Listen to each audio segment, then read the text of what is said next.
Welcome back, Smite fans, to the Analyst Desk. Myself and Taco will be bringing you all the highlights of this set to go on today. Let's have a little look at what we saw so far today, Taco. We saw two teams win, two teams lose. Those two teams are Energy and Obey. Dignitas and Lineguard didn't manage to find any games today. Not able to secure any wins for themselves today, but that might not be the case with our next matchup coming through with Valance Squadron versus Elevate. Elevate, a team who has really started to make a pathing for themselves since their most recent roster changes. With the points on the board there, you can see Obey have now climbed themselves up to first. Valance Squadron, with this set now against Elevate that we're about to see, have a chance to match Obey Alliance on points so far. Both still have games to play. This is a very important set for Valance Squadron to win here, Taco. And if they take this set 2-0, like you mentioned, not only would it put them at 13 points, but it would put Dignitas in a little bit of jeopardy for securing one of those top two positions, because then they would seriously have to rely on how their next matches go and picking up the 2-0s themselves. And when you think about that too, that could potentially see Dignitas and Energy have to go through the gauntlet to try and get through to the land, which is crazy when you think about it. That's always a crazy aspect, considering that you would never, ever anticipate two-time world champions, and then on top of that, just a roster as strong with so many powerhouse names behind it as Dignitas to have to face off in like one of those do or die scenarios. So with Elevate as well now having a good time of things just lately, starting to find some wins against teams like Energy, finding that split there very important for them. They're starting to come together. What do Valance Squadron need to do to try and secure the 3 points here against them? Valance Squadron should probably place a little bit more emphasis onto the jungle mid lane synergy that Elevate had been really finding and moving forward with. Well, let's see what they can do with this one going forward. It's time to go into picks and bans, and for that, FDOT and Anatoly are standing by to bring you the broadcast. Elevate taking on Valance Squadron. This one should be relatively interesting. I think both of these teams are in a nice little spot. Valance, I think, is obviously the top card here. Elevate has wrapped things up. We had a very interesting week, and then the week after, they sort of bounced back very quickly. Nice little roll switch, and should perform very well.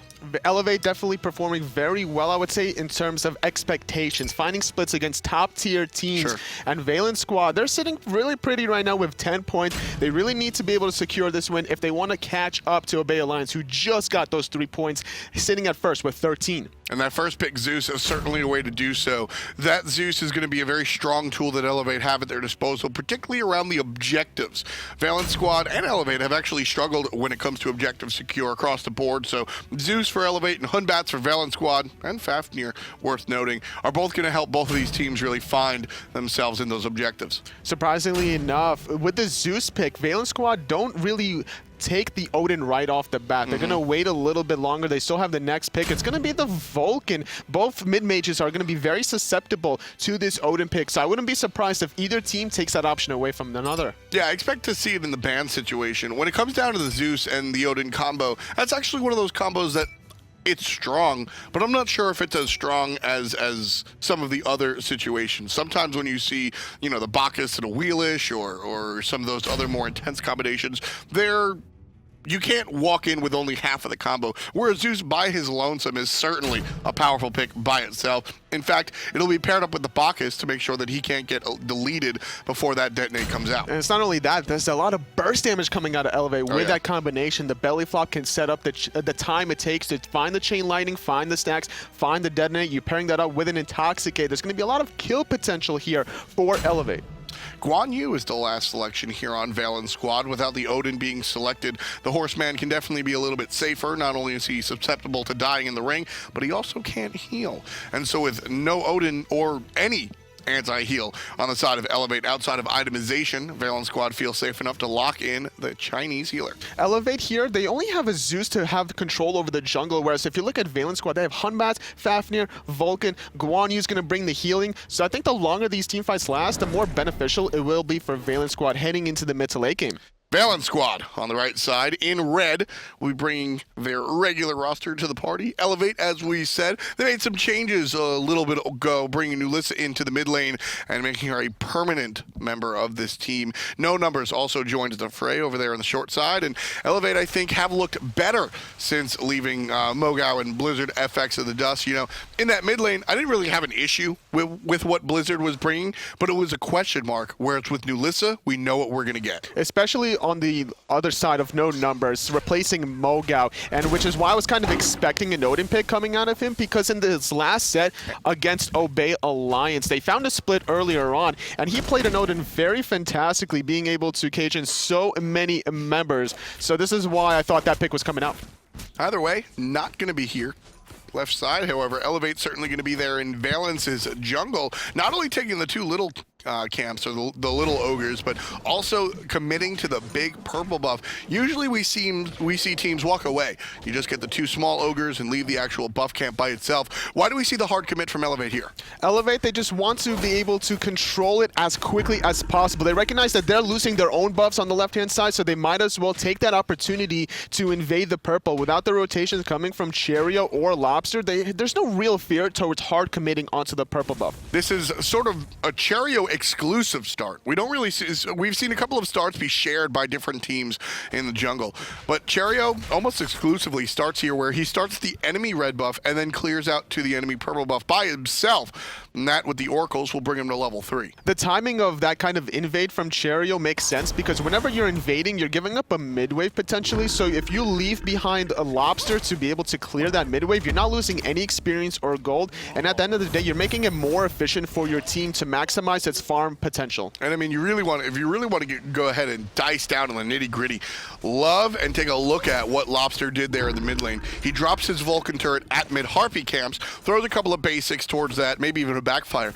and then helps Cherryo, while his turret is working on that camp, helps Cherryo with the oracles. That's just, you know, again, getting extremely, extremely meticulous about this farm, and that's why this team is very, very strong. It's very important to utilize your deployables and your pets, and a turret is also considered such a thing. It takes aggro for you. If you're the one that starts to initiate the aggro on whether it's a buff camp or the minions, you're going to take it first, and then if you get out of its range, your deployable or pet minion is going to be the one to take it after. So maximizing that kind of potential is what's making Lawbster such an experienced veteran since time in and time out. Yeah, it's not quite no Bastet cats that are going to tank the whole Gold Fury for you, but, you know, like you said, just a little bit here, a little bit there, that's how you find yourself, you know, on top. Lawbster right now, full green and blue, whereas nulisa half mana, just a little bit off of 100% HP, and those small changes might matter when we see the junglers actually get involved. Now, Cherryo on the jungler here, makes sense that he's waiting for his opportunity. Level 5 now, does have the Fear No Evil, no blink available, so he's just going to have to walk in a lane. Gets slowed down thanks to the Anhur. No ultimate, holding on to it. Wants to be very careful. Grabs Jermain thanks to a teleport, but still playing it safe.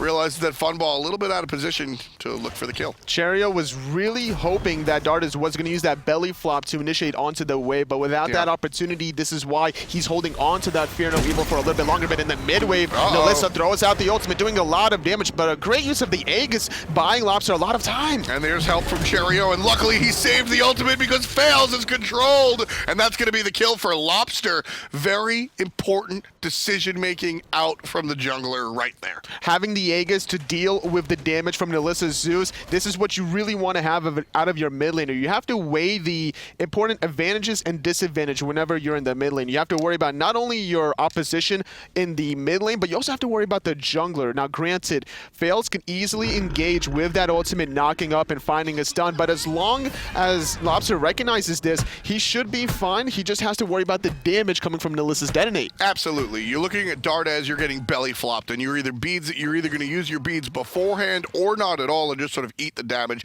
And same thing with Faeles, like you just said. When it comes down to these knockups, you're going to get knocked up almost all the time, even with some good foresight. You're just better off buying the Sanctuary, or the Aegis rather. I actually really love seeing when you have a character like Zeus or a character even like Ra to go for the Aegis instead of the beads, just because the threat of the burst damage is higher than the threat of the crowd control. Even when you look at the transfer from the short lane and the long lane, no numbers in Jermain, yeah, you can get pillar stunned, but I'm much more worried about the ult damage than anything else. Absolutely. Lawbster's always doing a great job in terms of his itemization choices, whether it's going for a tanky Zeus build before in the past is still having the top player damage, or whether it's going for a different relic option, keeping his life alive, also buying enough time for Cherryo to make that important rotation to allow Lawbster to get that first blood, giving him more of a gold spike over nulisa, finishing off that Shoes of the Magi. That's another thing that I wanted to touch on. Over there on the left side, I think a lot of players, nice ricochet from Funballer, who has been on point with those all games so far. I think a lot of players would have just, hey, I'm in lane now, I'm going to use the Fear No Evil. Bacchus, even though he didn't use the jump just yet, is still going to be in trouble. That was likely a kill if Cherryo finds the Fear No Evil on the Bacchus.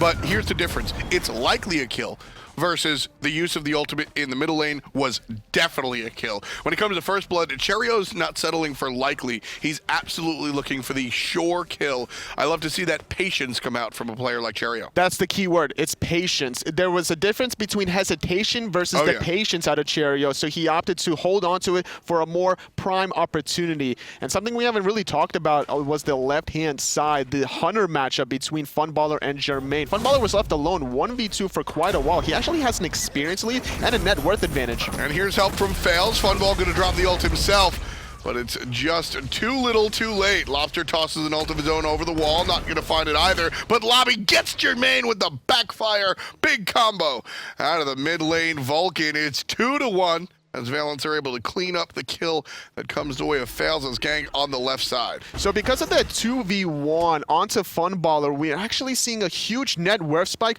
on the side of the Fafnir. BigManTingz was able to get more farm here than Dardez on the Bacchus. And Bacchus is one of these characters that actually does need the farm. He needs to get the items for the damage. And surprisingly enough, we see the Traveler Shoes for Dardez wanting to get a little bit more gold spike. But he's already trailing about 600 gold from his counterpart. Yeah, when it comes down to it, I find the Traveler Shoes on Bacchus, I personally always think I prefer the boots of the Magi. Now, it comes down to matchup consistency, and that's really going to be what changes your mind to go Travelers or Boots of the Magi. But when it comes down to it, when you look at what these characters bring, right, you look at a character like BigManTingz is playing on the Fafnir, you want this character to be tanky because he's always going to be in your front line, but you also want that CDR a little bit to bolster your teammates. When it comes to Dardez, you're not going to look to use your abilities multiple times in an engagement. It's just most important to belly flop, intoxicate, and set things up, which is why I like that Boots of the Magi. You're looking to make an impact right away,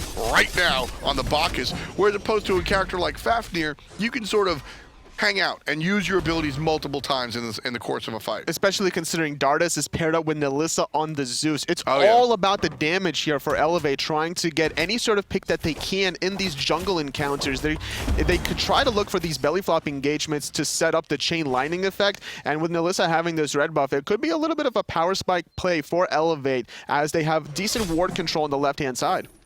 Not just the chain lightning procs, but also the detonate, or rather lack of ability to use your Aegis. Right now, Lawbster's the only one with an Aegis, but the rest of the squad will probably at least one. I think we're going to see at least one more Aegis on the side of Valance.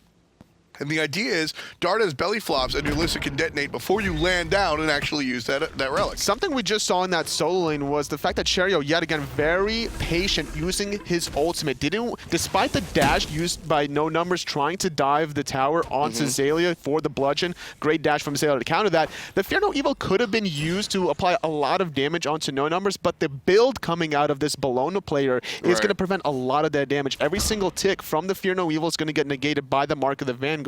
On top of that, he did have the tier 1 silver breastplate at that time. And that's just going to further reduce the damage that Batz brings, not just by the ultimate, but also by the overhand smash. You look at the level differential, Batz level 9, comparatively speaking to No Numbers is level 11. Though, again, the likelihood of this kill, let's say 80%, right? Am I maybe even a little bit too high? It's probably it's a little too high, I would say, even for that. So this is why Cherryo is like, it's not worth the risk versus reward, because with that ultimate being down, now this gives a little bit of a play for Elevate to force any objective that they really want in the jungle without that ultimate. Exactly. You get two calls right there. Jungler on the right side. Gold Fury looks tasty. Jungler on the right side without Fear No Evil. I mean, you go from tasty to delicious at that point. Gold Fury is absolutely the call. So Valance have to be, and more specifically Cherryo, has to be very specific and careful about when he wants to execute that Fear No Evil. And so far, he's been doing exactly that. When you look across the way, Xaliea on the Guan, Lawbster on the Vulcan, even Funballer with the Suns and his ultimate. Valance doesn't have a lot to disrupt Elevate outside of the Fear No Evil, which is why why we're seeing Cherryo be so careful compared to how we normally see Batz play a little loosey-goosey. We haven't seen too much action in the jungle side because of all the pressure onto these lanes instead. That one attempt from Faeles into the mid lane onto Lawbster didn't really work out, but the next time onto Funballer, it certainly did. And this is something that we're probably going to see a little bit more often out of this Ratatoskr jungle until the respawn timers take a little bit longer, which will potentially give Elevate an opportunity to finally go for that Gold Fury. And I'm already asking the question, sure, it's 10.5 minutes in, but Faeles level 11 now. He's been level 5 for a long time. Batz is not a character that sets the pace of the game, but Ratatoskr absolutely certainly is. Very curious why we don't see as many ganks. And that right there, beautiful call from the team Elevate, knowing that you have the Zeus ultimate out of nulisa, and Faeles can go up to make sure nobody shows up. Plus Dardez and Jermain, so much objective secure. I mentioned that as soon as Zeus was locked in, and Elevate make that play look so easy. Positional space advantage and recognition from Elevate, recognizing that Valance Squad were just not going to get there in time to be able to get that Gold Fury at the 10-minute mark. But this does open the door for Valance Squad to get at least 750 gold back in their pocket, but leaving Funballer exposed. However, luckily enough, he's going to walk away with his life. And that's an important thing for a level 12 Hu-Yi that's trying to finish off that Transcendence and get the second relic. And this is actually a perfect timing. It works out for him to not only get those 2 items, but now start towards that Faeles. I love that play on the Gold Fury right there coming out from Elevate. That came off of one simple piece of communication, assumably, right? As soon as nulisa sees Lawbster go in the right side jungle to look for those, to look to help out on the right side, that's the point where you say, all right, mid lane is on the right side of the map. Let's hit Gold Fury and let's hit it hard. The Vulcan ultimate can't steal it from us now. So Elevate sees the opportunity off of one piece of information. That's really what you want to look for at this level of play. Not only that, they also recognize the fact that Cherryo did back earlier on, so he wouldn't be anywhere near position to use that important ultimate of himself. Cherryo, though, looking for a potential play onto Dardez, not going to be there in time to catch the rotating support out of position. 12 minutes in right now, 2-1 read the kill as Valance are certainly starting off nicely. Not quite 1,000 gold just yet, but they've got a nice little start here. I need to see more out of Faeles. What is preventing the jungler on the side of Elevate from really doing more? It's about the counter gank threat coming out of Cherryo. If Faeles is going to use that ultimate, we actually saw the rotation from Cherryo making the counter play, which is why we saw the trade of the 1-for-1 Hunter. Great play from Jermain, using his ultimate, not having to invest in the longer cooldown purification beads. And there's Faeles right here, going to jump on top of BigManTingz, who drops his ultimate in response. Here comes help, and Pal is beautiful. Meditation saves the life of BMT for the moment.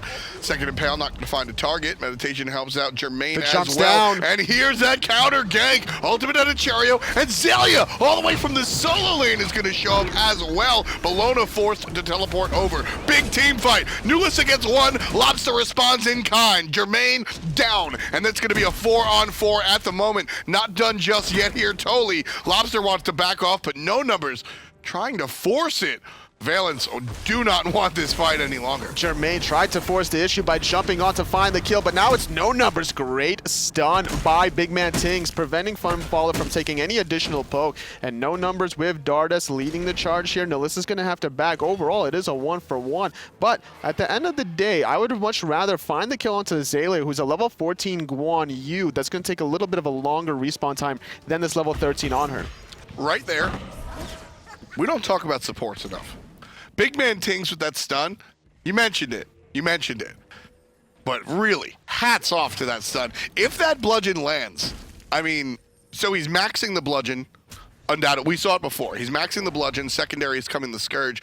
No numbers probably kills Funball there. Well, Funballer does go into the sky, so he was going to avoid the bludgeon either way. However, during that time, we would have seen the target switch from no numbers. He would have recognized that he can't hit Funballer. All right, I'm going to hit Lawbster instead. Lawbster was also very low. Get him to a little bit lower health pool, and then maybe with the addition of Dardez right around the corner from the burst damage from Bacchus, that could have been an additional kill, and Elevate would have been more on the board. Yeah, no numbers can absolutely, dive that tower. He hits the bludgeon, then follows it up with a Scourge hit or two, and that's a dead Vulcan right there. BigManTingz, though, these are the plays that I think are very important for BigManTingz to really find himself doing and grow, because they're player mentality and mindset plays rather than mechanical plays, right? Sure, hitting the hammer is hard, but making sure that you're always in that protection mindset is what's important for a support. And because of the high base damage out of No Number's Bellona bludgeon damage, looking at the build from him, he doesn't have to go his normal physical damage build. Sometimes he'll go into Executioner trying to get the damage online, but this time around, he's going for a more tanky and mobile build, having the hide enemy in line, trying to stick onto Funballer in the late game, and also having the Wing Blade to prevent a lot of the slow so he can continue to chase his Hunter. Valance Squadron certainly going to have to deal with No Numbers a little bit later. Right now, nice and tied up here. Teams barely separated. But Faeles is going to get stunned out thanks to BigManTingz. Nice meatball from Lawbster in the back line. Here's the fourth ultimate from the Monkey, and it's going to combine with the mid lane, and down goes Dardez. 3 ultimates. The third one from Funball claims the life of the support player. Faeles gets excited and tries to gank on the back line, but can't find the target.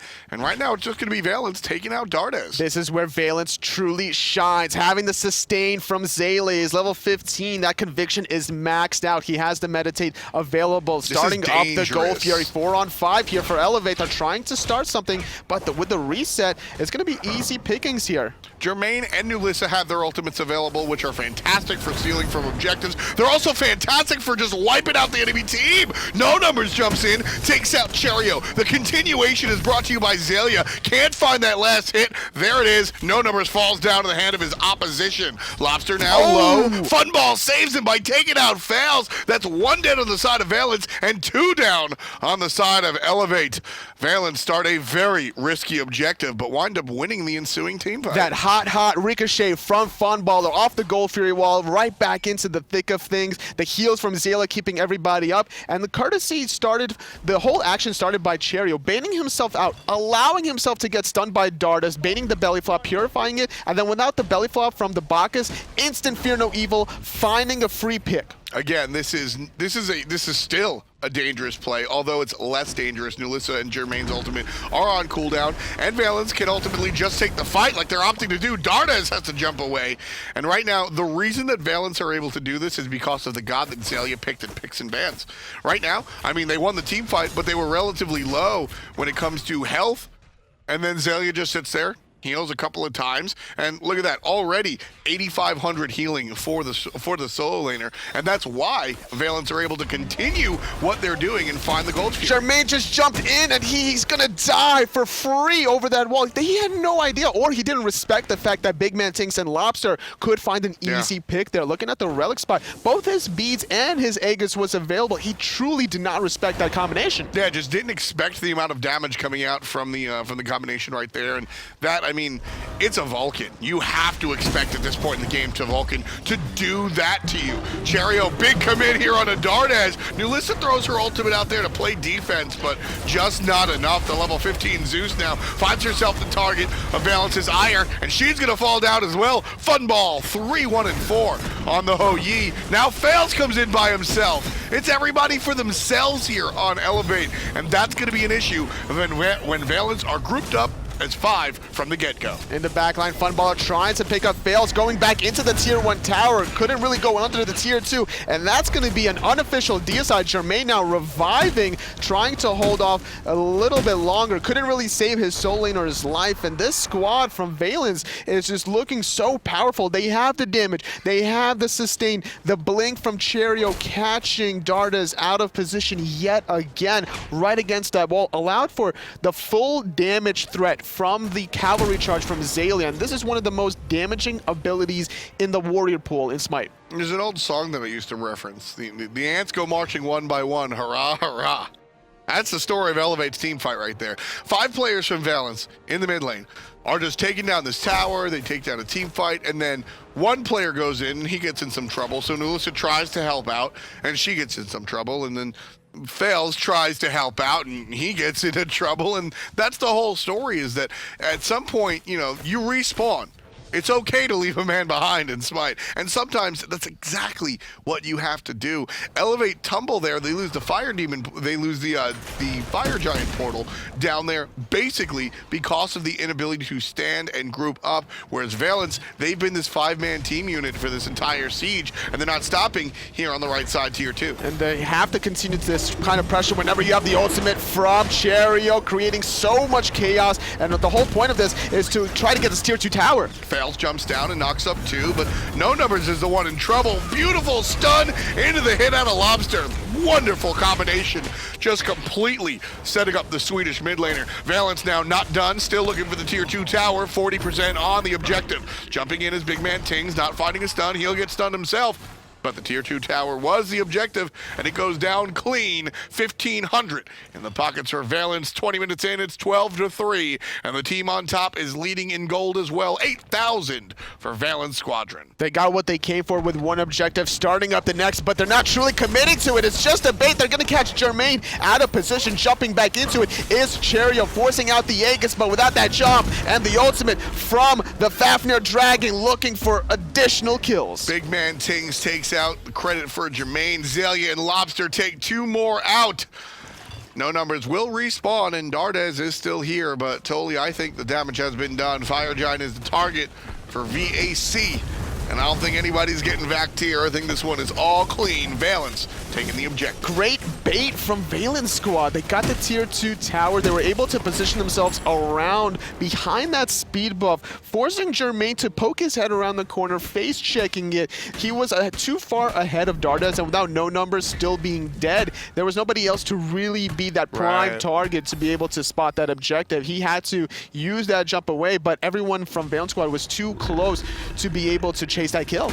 Yeah, I mean, the Dardez, that's just a rough spot to be in. Nothing really, you can say about that one. And I think that, honestly, the whole kill onto Dardez earlier on, around that tier 1 mid tower, is what's spiraling so quickly here for Valance Squad to get off to this lead. They got the tier 1 tower afterwards, they got the portal demon, they got the tier 2 tower into the fire giant, and had Elevate just allowed themselves to allow the Guardian to just die, they might have been able to defend that tier 1 tower 4-on-5, or at least delay long enough for Dardez to revive, and then prevent these set of circumstances completely. Unfortunately, not the case for Elevate and their fans. Instead, they watch what just happened. Now Valance, Fire Giant in hand, waiting around the Gold Fury.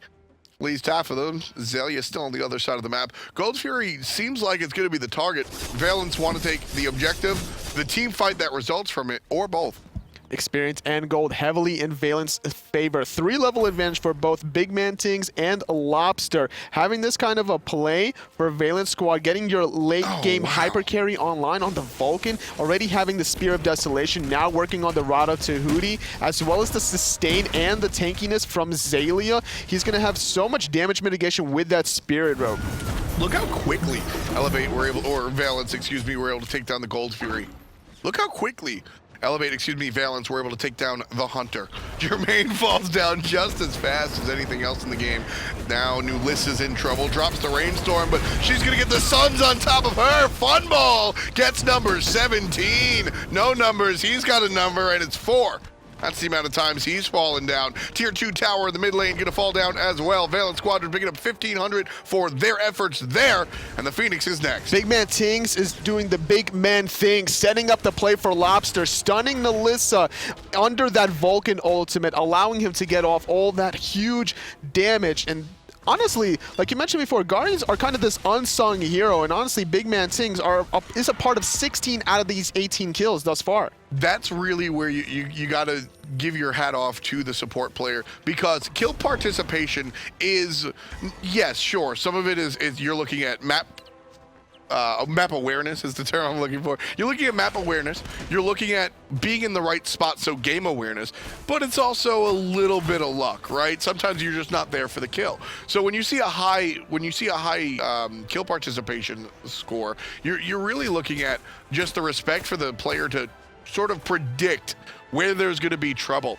And if you're a support player, that's exactly what you want coming. Watching BigManTingz' career sort of unfold right before us, we got to see him play on some of the other teams. On Dignitas, I really think he got to sort of learn his role and stretch what he wanted to do, but was still under the thumb of some of the other players above him. Here on Valance, I think he's been in a favorable situation, and it's allowed him to both nurture his own playstyle, but also learn from veterans like Lawbster and Funballer what is proven to be successful. Having coached BigManTingz as well back in the Fnatic days, he's a very selfless player. He always wants what's best for the team, and this is a great pairing for him to have such veterans, specifically Lawbster, Funballer, and Xaliea, that's had such a great success before in the past of Smite history, to be able to mold this raw young talent in the support role to make sure that their team is going to have that much more cohesion, synergy, and be able to put themselves in a spot where they're almost at the top 2 in the spring split. Yeah, I've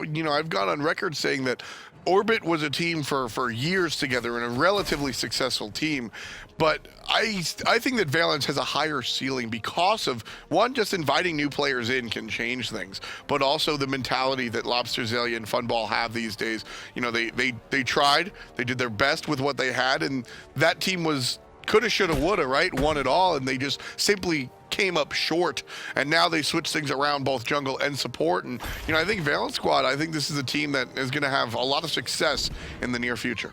Also, looking at the itemization of BigManTingz, going for that ritual dagger, trying to make sure that both his shell and that meditate is going to be up every single time, and he's not done focusing nulisa. Xalia's right behind him. And nulisa's actually going to be forced to use her Aegis, so that's one relic down.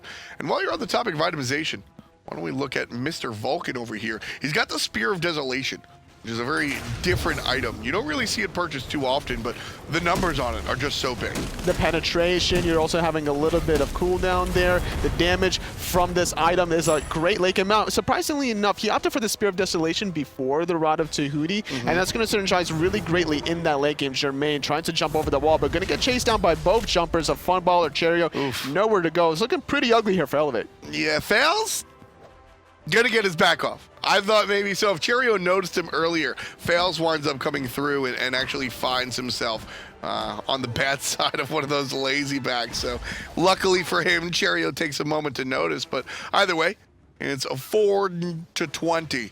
Valance starting to group up here on the left side, Toli, and that's where I think they want to make their next push. Fire Giant for 3.5 minutes for a Valance Squad. That's a long time. Still dead is 20 seconds for Jermain. It's not looking very pretty here. No Numbers trying to thwart the efforts of Valance Squad on the left side. Phoenix not really successful in doing so, and all 3 Phoenixes exposed, meaning that the Titan is at its most vulnerable form. And Valance Squad, if they really wanted to, they could potentially push this down. They have a lot of 5th item slotted characters working on their 6th completion right now. And especially the way that the Vulcan is itemized, he's just looking to blow things up. The Titan will fall down pretty much whenever Valance decides to actually go for it and make the push. There's the jump in after the Phoenix respawns and gets taken down just as quickly as it showed up. With all 3 birds down, Anatoly, this is now Valance's spot to jump on in. The minions filter in, and for game number 1, unless Elevate absolutely pulls something crazy, Valance is certainly going to take this one to the bank.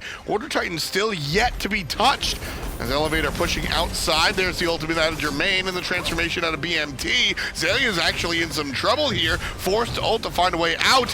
He'll find a stun onto No Numbers, and there's the kill. Lawbster takes him down. Setting up the meatball, jumping onto Jermain is BigManTingz, finding the stun, setting up Cherryo yet again, part of 18 out of these 21 kills. BigManTingz always in the right position at the right time. Dardez taking a spill as well. That's going to be number 4 for Faeles. Only one left alive for Elevate is nulisa, and without an ultimate, can't really defend this one, Tom. I love the way we watched Valance really take care of that situation. A lot of times now, Funball's a different story, but Valance goes ahead in the back line, and they take care of all the Phoenixes to make sure that they can take down the Titan, no problem. After that, everybody's collapsing on Lawbster. Now, I think old Orbit, right? You just sort of say, hey, Lob, peel for yourself. We're going to look for the kills, et cetera, third. Everybody falls back onto the mid lane. You see Funball jump for the knockup. You see, obviously, Lawbster come through with the meatball, and that winds up getting the kill. But everybody protects Lawbster right there at the end, right down to the very end of it. And I think that was a really cool point coming out from Valance as they just topple Elevate. Because of the glass cannon build, that you want to protect your level 20 Vulcan at that point, having so much player damage. And in game